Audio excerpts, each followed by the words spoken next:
doing business with Iran in the context of the sanctions snapback. So with that, Behnam, I'm happy to turn over to you.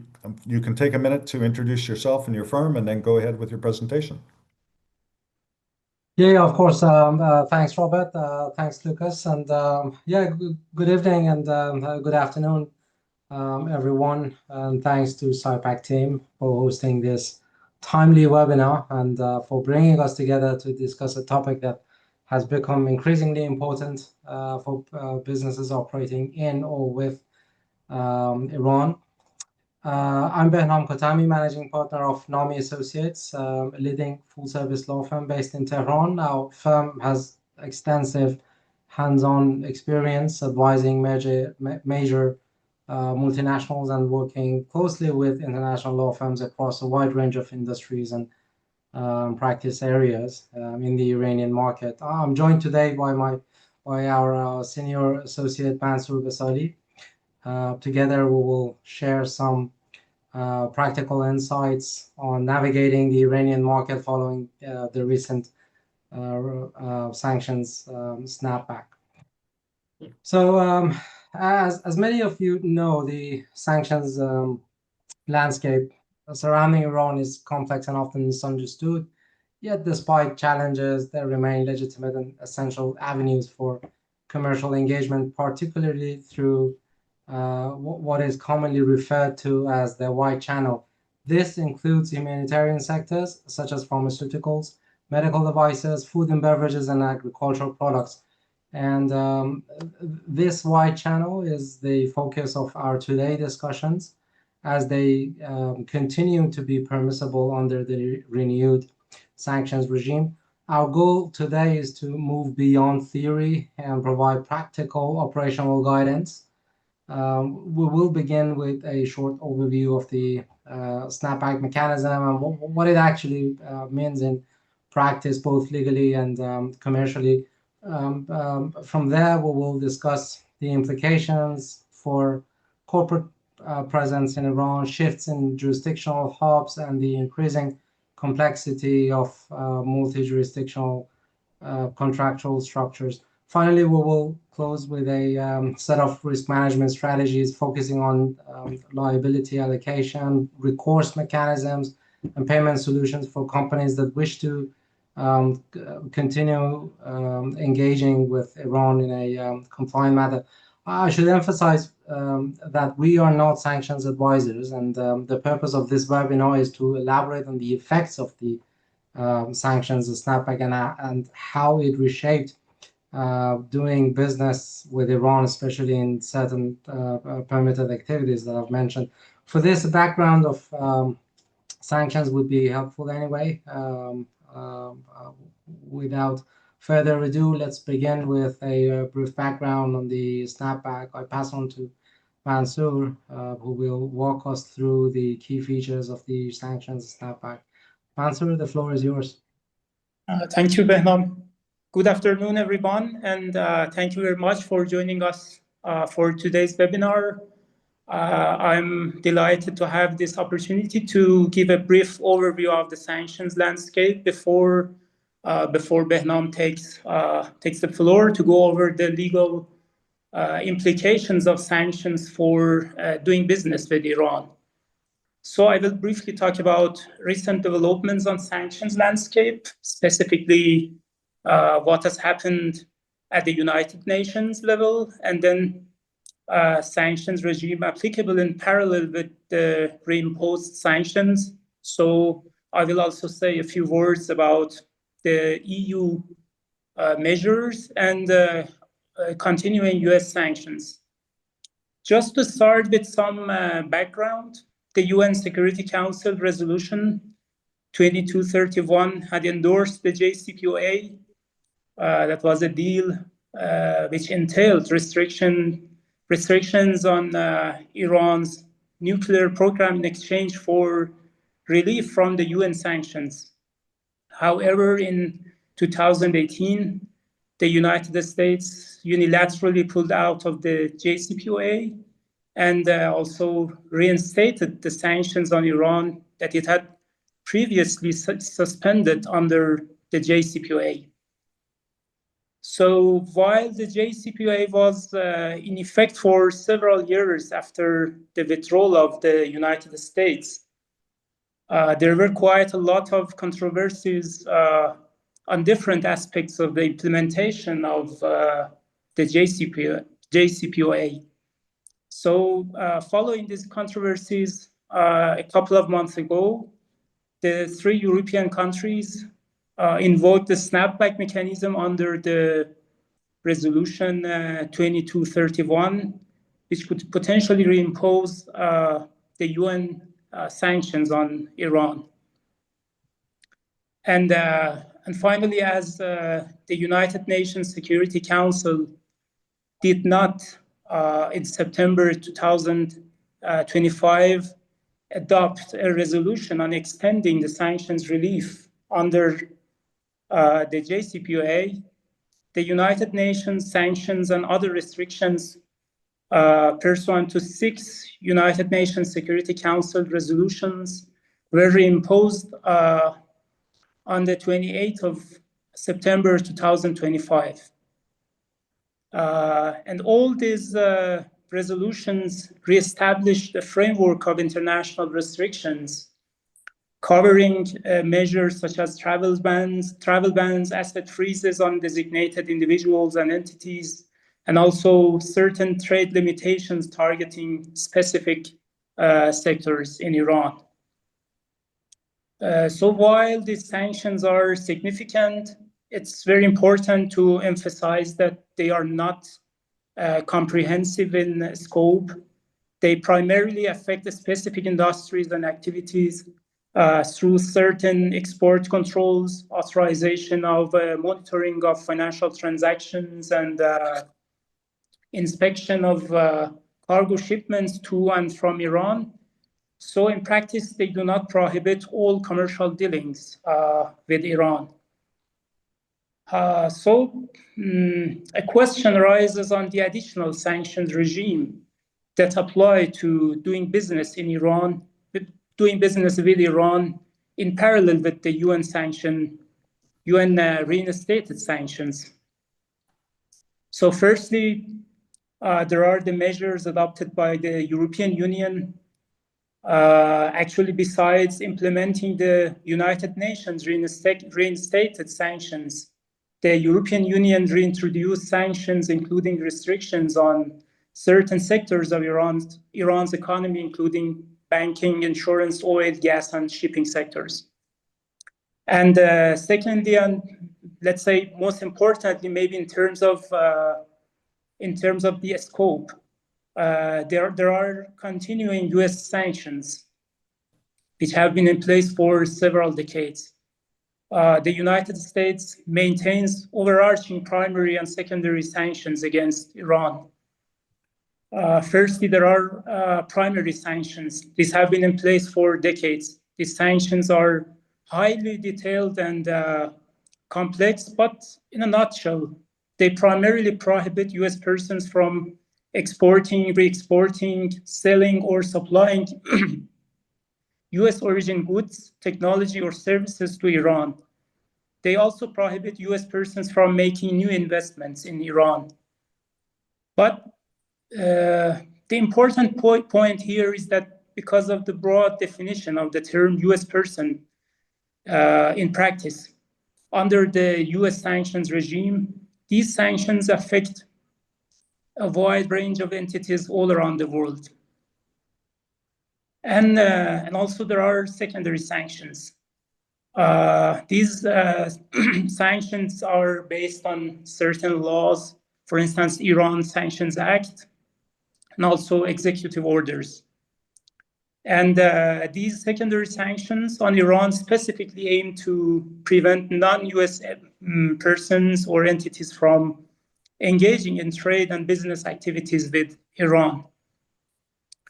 However, despite this complex regime of primary and secondary sanctions, there are exemptions to these sanctions regimes. It's important to note that there are a few exceptions to the sanctions. in the context of trade and commercial activities, the US sanctions provide for general licenses for the commercial sales and export and re-export of certain agricultural commodities, medicine, medical devices, and certain related software and services. And the final point here about Russia and China's position regarding the reinstatement of the United Nations Security Council resolution. Following these positions taken by Russia and China, one might ask whether these positions on the legitimacy of the reimposition of sanctions has any legal implications. From a legal standpoint, though it's difficult, actually it's difficult to point to any concrete effects, especially when it comes to doing business with Iran, at least in current circumstances. That being said, such positions, such political or diplomatic declarations of positions by Russia and China has, of course, has legal implications in a sense. However, there is no telling as to the precise effects of such declarations in practical terms. So we have to wait and see how such declarations will affect the future landscape of international sanctions. That's it for the sanctions landscape. And so I will give the floor to Behnam to go over this the discussion on implications of legal implications of sanctions regimes for doing business with Iran. Thanks, Mansour. It seems that there are fragmented interpretations of the sanctions at Snapback, especially what recently introduced by Russia and China, and it seems they are trying to following a policy similar to the European Union, who at the time put in place a blocking statute, helping European companies continue their doing business with Iran. But things are evolving, and the policies of China is not compatible fully with the blocking statute. But these are the things that we are currently witnessing on the ground, and we are monitoring the situation to see how things will pan out in practice. But anyway, thanks, Mansour. Let's now look at how foreign companies are typically present in Iran, and what the Snapback means for these structures from corporate perspective. So the foreign investors usually operate in Iran through three main models. First, fully owned or majority owned subsidiaries for commercial activities. Second is branches or rep offices, which allow a foreign company to engage directly in permitted non-commercial activities for or maintain a market presence. The third is incorporated partnerships, such as joint ventures. At the beginning, I should note that this is basically, there is no automatic illegality or cancellation of registrations following the Snapback, but what we often see is a form of operational paralysis. So the structure exists on paper, but banking restrictions, supply chain disruptions, and compliance limitations make the active operation challenging. So the issue is rarely legal validity. It's rather practical feasibility. We're dealing with over-compliance, which we will get to. In this context, companies usually consider three practical options. The first is dormancy, keeping the entity registered, but suspending operations while continuing to meet basic regulatory obligations such as tax filing or annual reporting. The second is deciding between maintaining the structure or liquidating it altogether. which often depends on future market expectations, ongoing contractual commitments, or reputational risk management, or let's say the risk appetite of the companies involved, or even political relations between Iran and other countries for which certain entities try to maintain a presence in order not to tarnish that political relationships. And finally, some companies may use nominee arrangements coupled with call options where local partners temporarily hold shares or operational control. This can maintain continuity, but it must be structured carefully to avoid risks relating to beneficial ownership, enforceability, and sanctions compliance. So these options allow foreign companies to maintain compliance while navigating the operational constraints triggered by the snapback. And on the industrial aspect, while many industries have been significantly affected under the renewed sanctions regime, especially energy, automotive, aviation sectors, and the like, we've seen a clear redirection of commercial activities toward the so-called white channel. The white channel refers to sectors that remain explicitly permissible under sanctions, provided that companies meet relevant compliance and documentation requirements. The most notable activities include pharmaceutical and medical devices, which are still one of the largest import categories into Iran, but heavily document-driven and dependent on banks willing to process humanitarian trade. It would be interesting for you to know that the combined market size of pharmaceuticals and medical devices in Iran is approximately 6 billion US, so it's not something to ignore. Food and beverage products is the second area, particularly essential goods and, let's say, consumer staples, where demand has remained strong despite financial restrictions. The third is agricultural products, including raw materials, seeds, animal feed, and other items that fall squarely within humanitarian exemptions. So these sectors have become the primary channels through which still certain number of international companies continue to operate in Iran. While they are permitted, there are challenges involved, including banking overcompliance, I would say, logistic constraints, and the need for robust evidence for humanitarian purposes all continue to influence how these transactions are basically structured and documented.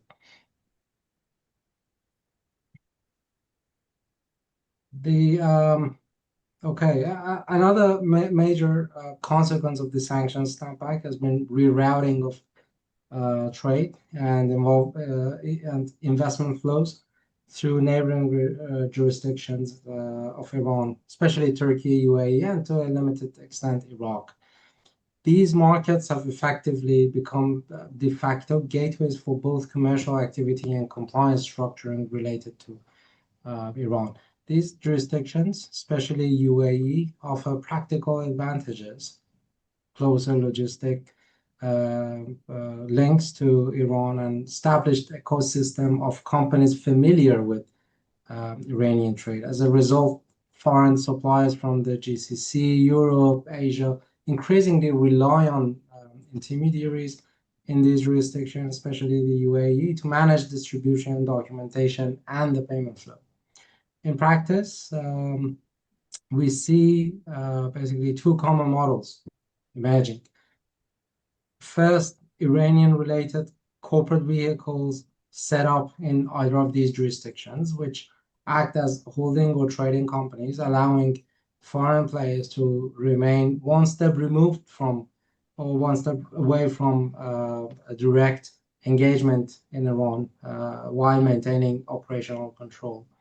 And the second one is distribution or agency agreements with regional companies based in either of these jurisdictions, which then manage the Iran-facing aspects of logistics, compliance, and customer relationships. These jurisdictional hubs have become essential for companies seeking to continue lawful engagement with Iran while navigating the operational constraints of the sanctions regime.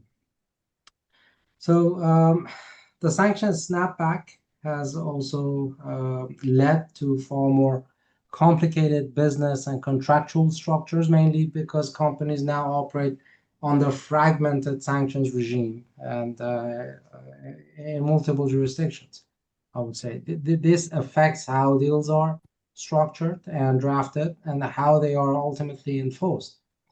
One of the key challenges is the structuring itself. Many transactions now involve multiple entities incorporated in different jurisdictions. For example, a European parent company, a Turkish or UAE intermediary, and an Iranian operating partner. This introduces layers of complexity on the governance side. Who controls what, how decisions are made, let's say, and complexities on the contractual side, including risk allocation, performance obligations, compliance responsibilities, and recourse to various parties involved. And finally, the commercial complexities, including on channel profit margins, and because multiple parties are involved, structuring a sound profit margin would be quite challenging, especially in industries which are heavily regulated with respect to, let's say, pricing, and then there are pricing regulations in Iran which you cannot breach. And given these constraints, I would say businesses increasingly require compliance-friendly structures that protect all parties. These often involve layered structuring, which includes indirect financing models in which payments may flow through regional intermediaries or through non-USD channels that are more acceptable to banks. On transactional part, there are certain challenges and risks, even within the permitted humanitarian sectors. Companies face several practical challenges that significantly affect how transactions are executed. The first is banks' overcompliance. While humanitarian trade is technically exempt from sanctions, but many international and even regional banks remain extremely cautious when Iran comes to picture. This often slows down or blocks payments, even when everything, including the parties involved, are fully compliant. It's just a matter of policies of the banks involved on whether they want to expose themselves to potential investigations in future. Second, documentation and licensing requirements are far more demanding. Companies must maintain a clear and feasible paper trail demonstrating that the goods the goods fall within the humanitarian exemption, that no restricted parties are involved, and that all end-use verifications are met. And third, we see an increasing reliance on intermediaries to facilitate logistics, banking channels, and contract execution. These intermediaries help navigate gaps in the banking system, but also introduce additional layers of risk. So they themselves are a risky component. This leads to a set of broader risk exposure that companies need to manage carefully. One is beneficial ownership visibility and KYC scrutiny. Authorities and financial institutions are paying far greater attention to UBO structures, especially where Iranian-linked activities are involved. Another is reputational risk. not only for the foreign companies trading with Iran, but also for foreign intermediaries who may face pressure from their own regulators or from their own banks. All of these factors make it essential for companies to structure their activities in ways that are fully transparent, well documented, and defensible from compliance perspective.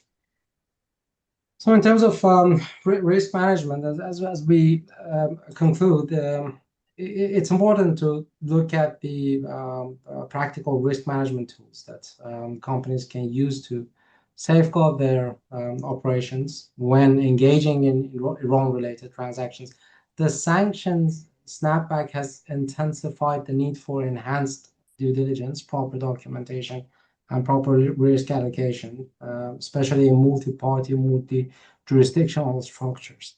First, even transaction should begin with robust due diligence. This includes comprehensive UBO mapping, let's say, ensuring full visibility over beneficial ownership across all counterparties, in particular corporate shareholders, whether they are based in Iran or elsewhere. It also includes sanctions screening using up-to-date databases and verifying banking channel availability, which remains one of the most practical constraints when it comes to humanitarian trade. Second, companies need to be very clear on liability allocation and recourse in their contracts because of the fragmented transactional documentation involved and the multi-parties involved. This typically involves detailed representation and warranty clauses on sanctions compliance, as well as indemnity provisions that protect foreign entities if a counterparty breaches applicable sanctions or misuses the humanitarian channel, let's say. These clauses have become essential because they allow parties to shift and manage risk in environments let's say sanctions exposure is high.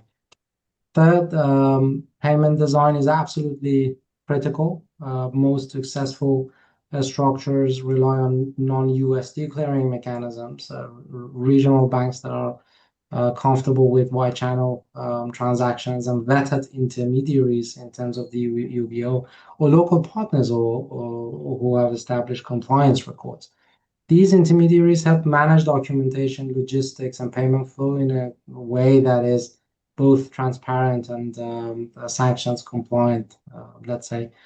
Ultimately, the goal is to create transactions that are structurally sound, operationally feasible, and legally defensible, even as the sanctions landscape continue to evolve. As final tips, and then to wrap up, let me briefly bring together the key messages from today's discussions. The sanctions and the snapback have undoubtedly reshaped how foreign companies engage with Iran, but it has not eliminated the space for legitimate and compliant commercial activity. Instead, it has pushed businesses toward more structured, carefully managed, and jurisdictionally layered models, especially through the humanitarian or wide channel sectors. We have seen that corporate presence in Iran remains legally valid, but often operationally constrained. As a result, companies must make strategic decisions whether to maintain a restructure, or temporarily suspend their presence while ensuring compliance with both Iranian laws and international sanctions regime. We also discussed the jurisdictional shift and compliance layering. This jurisdictional aspect has contributed to the development of more complex multi-party contractual structures, requiring precise drafting and careful risk allocation. And finally, we outlined several risk management tools that companies can adopt, from enhanced due diligence and UBO mapping to compliance-focused contractual protections, non-USD payment channels, and the use of vetted regional intermediaries. The overarching message is that doing business with Iran in permitted activities for humanitarian purposes in the current environment is absolutely possible and legitimate, but it must be done transparently and compliantly with the right structures.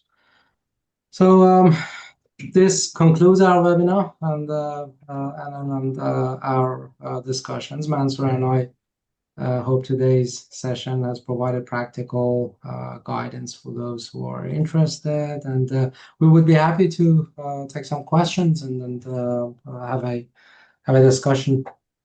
Yes, thank you, Behnam. We have received a couple of questions. I have some of my own questions. Just from a high level first, I am familiar at a high level with Sure. some of the history of the sanctions and the snapback in 2018, for example. And I know you referred to the blocking statutes that the EU had in place, but actually, it turns out that those were never implemented successfully. Yeah. That in Sure. practice, the EU companies all decided they could not take the risk of being banned from the US dollar global financial system. So they all complied with the secondary sanctions reimposed by President Trump in 2018. But my question now, for sort of at a high level from a geopolitical perspective, at that time, there seemed to be on the part of the EU government officials, there seemed to be quite a high level of resistance to following the US lead. And there had been a longer history of EU companies having commercial dealings in Iran, whereas US companies have not had that same long-standing relationship. But it appears to me now that even European companies are much less willing to try to find ways to work around these sanctions now, and do seem to be falling in line with this sanctions regime. Is that a fair comment? Yeah, that's true. I should mention a couple of things. Political context was completely different at that time, and the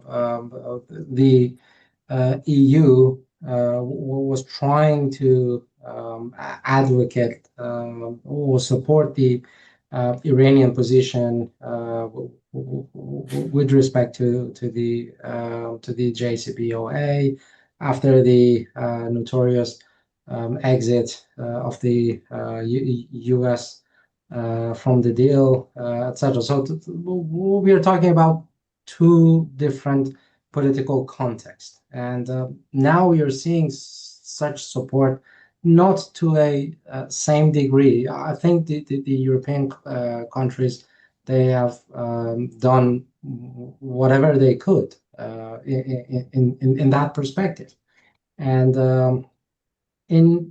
on the ground, what we've seen was that in sensitive areas like oil and gas, aviation, automotive, these companies, they immediately left the market, and they didn't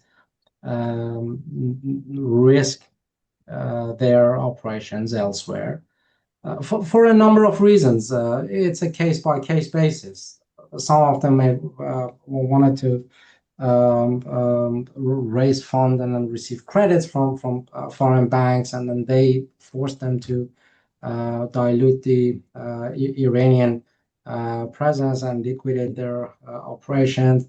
Some of them had US exposures, and some of them, because of the sensitivities of the industries, they prefer to just leave the market in order to cut the hassle with respect to over compliance. The I think a number of European companies still relied on the blocking statute, and in several industries, such as renewable energy, and in other industries such as oil and gas equipment, etc., etc. They maintained presence in Iran, though they reduced their operations to a significant degree in order to manage potential risks involved.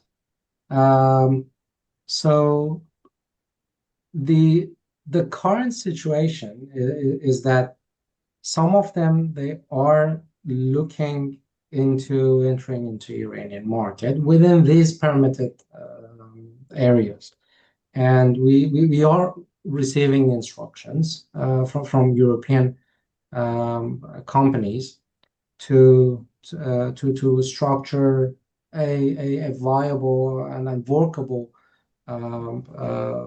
let's say scheme for their continued activities in Iran, or to establish something fresh.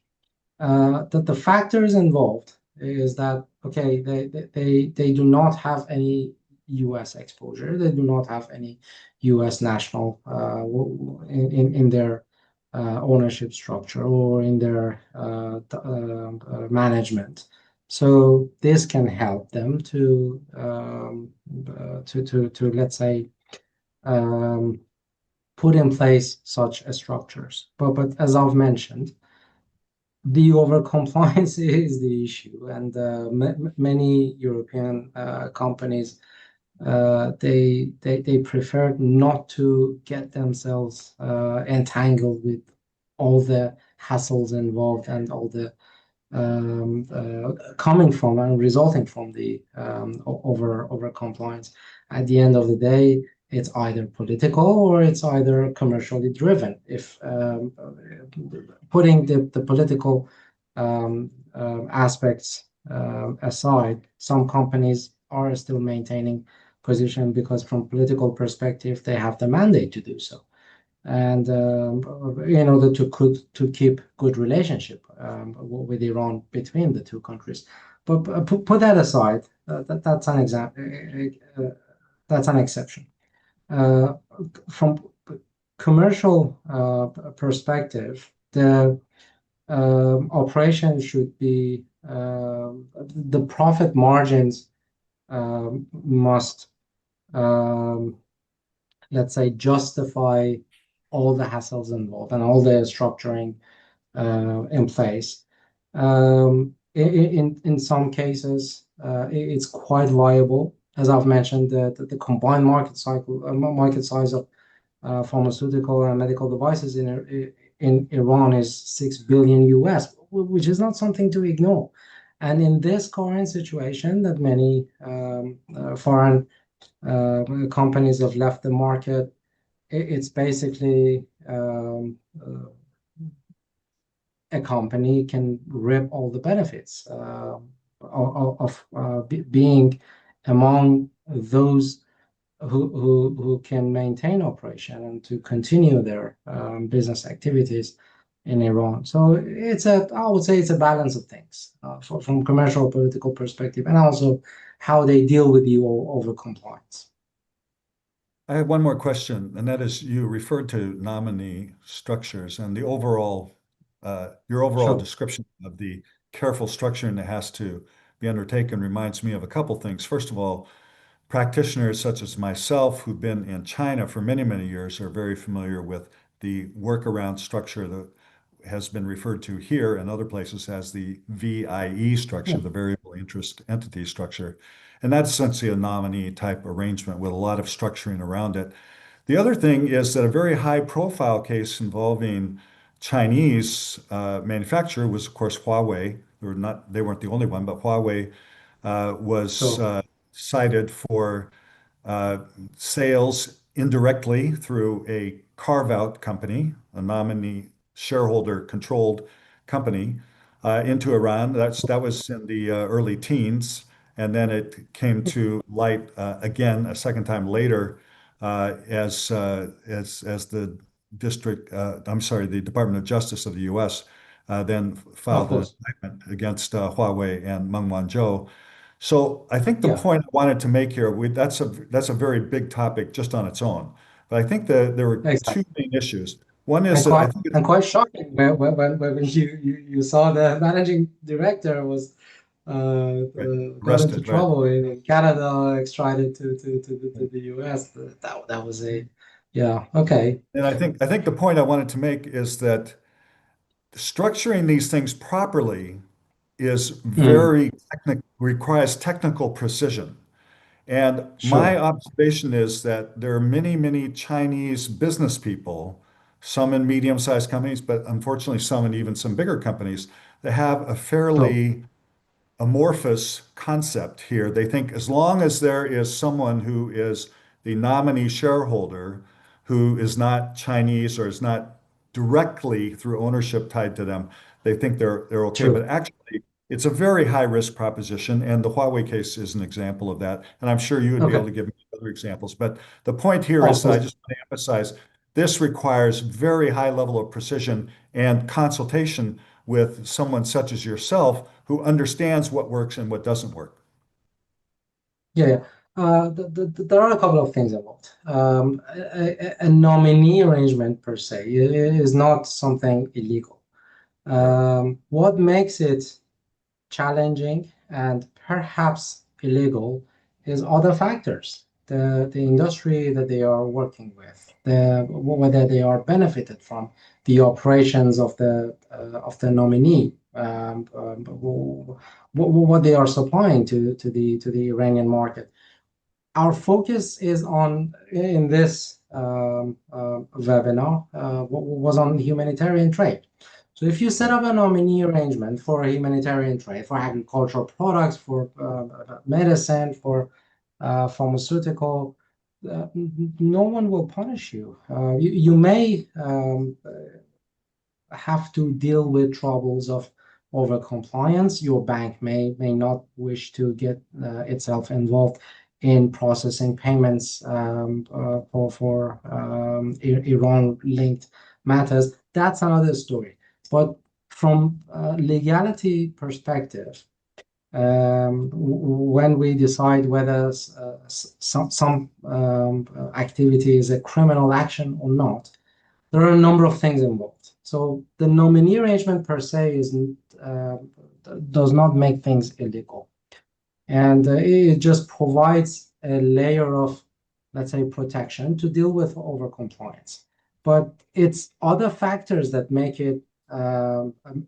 the nominee arrangement something unpleasant, and it's an added let's say issue when you put it next to something else, and then all these factors may become problematic.